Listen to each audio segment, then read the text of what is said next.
kabar? Selamat siang, baik kabarnya Bu Dia sendiri gimana kabarnya? Puji Tuhan sehat. Gini Pak, kita akan ngobrol sebentar ya, paling tidak lama sekitar 5-10 menit untuk membahas rencana pendampingan yang akan Pak Fajar lakukan pada Bapak Ibu guru di sini, nggih.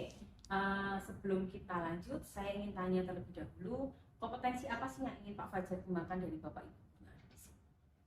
Baik, saya itu agak kalau di ini Bu Dia, bahwa teman-teman guru saya di sekolah ini itu dalam melakukan pembelajaran sepertinya masih monoton dengan metode atau model pembelajaran tertentu, sehingga saya ingin teman-teman guru saya itu dia bisa berkreasi, kemudian menyesuaikan dengan materinya juga, sehingga pembelajaran yang dilaksanakan di kelas itu pembelajaran yang memang berpihak pada murid. Baik Pak Fajar. Jadi sekarang kita akan berfokus tentang mengeksplor model pembelajaran ya. Oke, sehingga pembelajaran yang terjadi di kelas itu dapat berpihak pada siswa. Jika pembelajaran yang berpihak pada siswa itu berada di level 10 nih, kira-kira menurut Pak Fajar saat ini Bapak Ibu guru di sini itu berada di level berapa? Kalau saya amati gitu ya, ada beberapa guru yang dia sudah mencapai skor 7 mungkin ya, namun ada juga beberapa guru yang masih dia berada di skor 5 atau 6. Jadi bahkan mungkin ada satu guru yang skor 4. Oke, berarti kan kita buat rata-ratanya untuk saat ini ya, skornya itu rata-rata di angka 5 dan 6 gitu. Lalu kira-kira target Pak Fajar ingin Bapak Ibu guru itu berada di level atau skor berapa? Harapan saya sih di skor 8 mungkin itu saat ini itu sudah bagus lah, untuk rata-rata skor 8 sudah bagus gitu. Kalau begitu Pak Fajar, apa yang Pak Fajar lihat dari Bapak Ibu guru di sini sehingga Pak Fajar ingin mengembangkan kompetensi tersebut? Kalau saya lihat itu teman-teman guru, kalau tadi di skor ada yang skor 7, ada skor 5, mungkin kolaborasi antar teman guru untuk menciptakan atau merancang sebuah pembelajaran dengan model-model pembelajaran yang bervariatif, kemudian harapannya saya seperti itu. Sebenarnya itu mereka itu punya potensi untuk membuat sebuah rancangan pembelajaran yang berpihak pada murid, namun mungkin sepertinya ada masalah di luar itulah yang mendukung ketugasan mereka sehari-hari. Baik, jadi sesungguhnya guru di sekolah ini tuh sudah memiliki keinginan, lalu memiliki potensi yang sangat besar, ya? Lalu apa yang akan Pak Fajar lakukan untuk mewujudkan sekolah yang berpihak pada siswa berdasarkan potensi-potensi tersebut, ya? Saya sih berencana ini Bu, paling tidak saya harus ngecek dulu ya terkait skor 5 dan 6, pastinya itu saya harus ngecek dulu. Nah, saya berencana untuk melakukan supervisi akademik. Jadi saya harus benar-benar mengetahui kebutuhan guru atau apa saja, kemudian apa saja hal-hal yang bisa membantu mereka untuk mengembangkan kompetensinya. Nah, dari saya mengecek ulang itu, saya jadi bisa tahu data yang ada di sekolah saya itu bagaimana. Benar sih Pak. Lalu kapan kegiatan tersebut akan Bapak laksanakan? Secepatnya saya akan melaksanakan pengumpulan data yang mengidentifikasi itu, sehingga bisa segera kompetensi ini bisa segera terwujud untuk teman-teman di sekolah kami. Peningkatan kompetensi ini. Lalu mana yang akan Bapak lakukan pertama kali atau dalam waktu dekat ini? Pastinya yang ini Bu, mungkin saya akan melakukan supervisi akademik dengan berparadigma coaching. Jadi ya itulah, sepertinya ini langkah yang terdekat yang harus saya lakukan. Lalu apa yang akan Bapak lakukan dengan kegiatan atau dalam kegiatan coaching tersebut? Pastinya untuk paradigma coaching itu sendiri kan, saya sebagai coach ya, Ya. nantinya dengan guru-guru itu saya harus hadir secara penuh di situ. Saya harus mendengar mereka, apa yang mereka sampaikan benar-benar harus saya bisa olah, kemudian perasaan yang mereka sampaikan juga harus bisa saya terima, sehingga harapannya dengan paradigma coaching ini saya membentuk sebuah hubungan yang baik, sehingga secara motivasi dirinya untuk mengembangkan potensi, mengembangkan pembelajaran yang berpihak pada anak itu muncul pada setiap guru. Gitu. Baik Pak, berarti kan ketika melakukan coaching ini nanti Pak Fajar harus hadir secara penuh seperti itu nggih. Setelah itu membuat pertanyaan-pertanyaan yang mampu menggali potensi serta minat atau mungkin permasalahan atau perasaan yang dialami oleh Bapak Ibu guru gitu nggih. Iya. Baiklah, itu benar sekali. Lalu selanjutnya rencananya bagaimana? Supervisi itu akan dilakukan dalam jangka waktu berapa bulan kira-kira? Karena kami terdiri dari beberapa kelas, mungkin kami akan menjadwal ulang ya. Saya akan harus ketemu dengan di rapat nanti mungkin saya akan koordinasi dengan Bapak Ibu guru, kita membuat kesepakatan. Ini harapannya dalam 1 bulan ini saya bisa mengidentifikasi terkait dengan supervisi akademik yang berparadigma coaching. Baik, berarti nanti setelah melakukan kegiatan tersebut kita bisa ngobrol-ngobrol lagi untuk melihat bagaimana sih setelah apa yang Bapak terima setelah nanti kegiatan tersebut dilaksanakan gitu nggih? Tentunya saya nanti akan barangkali Bu Lia yang berkenan nanti saat saya melakukan coaching itu dia bisa hadir, kemudian bisa mengobservasi bagaimana saya melakukan coaching tersebut. Dengan senang hati sekali Pak Fajar, nanti berkabar saja jadwalnya kapan sehingga saya bisa meluangkan waktu untuk hadir di sini. Meskipun mungkin saya hanya hadir di beberapa pertemuan gitu. Siap, Baik, terima kasih untuk hari ini. Saya rasa kita sudah selesai ngobrolnya. Besok kita akan melanjutkan setelah Pak Fajar selesai melakukan supervisi akademik berbasis coaching tersebut. Siap, terima kasih Bu Lia. Kembali kasih.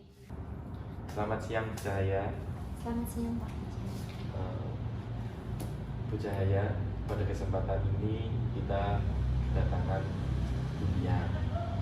Nah, Bu Lia ini nanti akan mengobservasi kegiatan coaching saya dengan Bu Cahaya. Mungkin Bu Lia nanti bisa memberikan masukan atau apa kepada kami. Siap Pak. Oke, terima kasih. Saya lanjutkan Bu Lia. Bagaimana perasaan Bu Cahaya ini setelah melaksanakan kegiatan pembelajaran hari ini yang sudah direncanakan kemarin? Saya merasa senang Pak bisa melaksanakan pembelajaran hari ini sesuai dengan tujuan pembelajaran saya. Kalau di RPP yang Bu Cahaya buat itu kan saya baca itu Ibu menggunakan model pembelajaran discovery learning. Itu ya. Itu bagaimana setelah menggunakan model pembelajaran itu? Setelah menggunakan metode pembelajaran discovery learning, saya merasa terbantu dalam menyampaikan materi pembelajaran Pak. Terbantu? Terbantunya dalam hal apa Bu Cahaya? Jadi ada peningkatan kemampuan peserta didik setelah saya menggunakan model discovery learning Pak Fajar. Jadi peserta didiknya itu kemampuannya meningkat setelah Ibu menggunakan model discovery learning. Indikatornya apa Bu Cahaya bahwa peserta didik itu meningkat kemampuannya? Jadi kalau di kelas murid-murid itu lebih antusias dalam mengikuti pembelajaran Pak Fajar. Antusias ya. Bagaimana itu istilahnya tingkat keantusiasannya si murid-murid itu bagaimana? Coba Bu Cahaya deskripsikan. Jadi selama pembelajaran ketika saya menggunakan discovery learning itu murid-murid bersemangat saat dibagi menjadi beberapa kelompok. Kemudian mereka sangat aktif berdiskusi dalam kelompok sehingga bisa terjadi kerjasama yang baik Pak Fajar. Itu ya. Kalau di RPP itu Bu Cahaya melaksanakan penilaian ya, asesmennya. Bagaimana hasil penilaiannya Bu Cahaya? Alhamdulillah terjadi peningkatan nilai yang diperoleh meskipun hasilnya belum maksimal Pak Fajar. Maksudnya belum maksimal. Lalu untuk meningkatkan hasilnya supaya maksimal, rencananya Bu Cahaya akan bagaimana ini langkahnya untuk ke depannya? Saya akan mencoba menggunakan berbagai model pembelajaran yang lain Ya. seperti PBL, kemudian demonstrasi dan juga CTL atau konseptual teaching learning Pak. Ya. Model-model itu tentunya sangat banyak sekali ya Bu untuk bisa kita gunakan. Kira-kira mana yang dalam waktu dekat ini akan Bu Cahaya gunakan model pembelajarannya? Dalam waktu dekat ini saya ingin menggunakan model pembelajaran PBL Pak pada pembelajaran berikutnya. Ini. Model pembelajaran PBL, kemudian yang dibutuhkan apa Bu Cahaya untuk persiapan dan untuk melaksanakan model pembelajaran itu pada pembelajaran?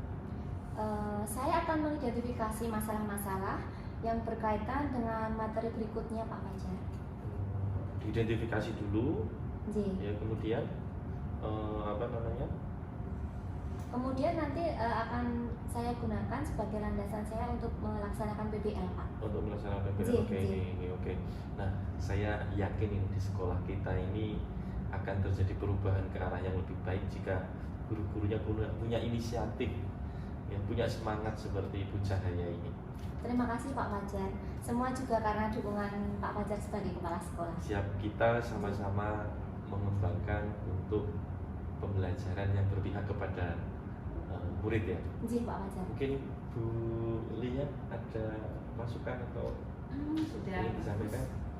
Jadi di sini Cahaya tidak perlu ragu-ragu menyampaikan permasalahan, mungkin bukan hanya permasalahan yang berkaitan dengan kegiatan pembelajaran. Mungkin kalau ada tugas tambahan yang dirasa itu memberatkan atau mungkin butuh bantuan, saya rasa Pak Fajar akan membantu Cahaya. J, terima kasih Bu Lia. Oke, kita berkoordinasi. Terima kasih atas waktu dan kesempatannya Bu Cahaya. J, terima kasih Dan Pak Fajar. kembali ke tempat. J, matur nuwun Pak Fajar, Bu Lia. J. Sama-sama Bu Cahaya. Halo Pak Fajar, gimana perasaan Bapak hari ini? Alhamdulillah kuliah, ya saya merasa senang.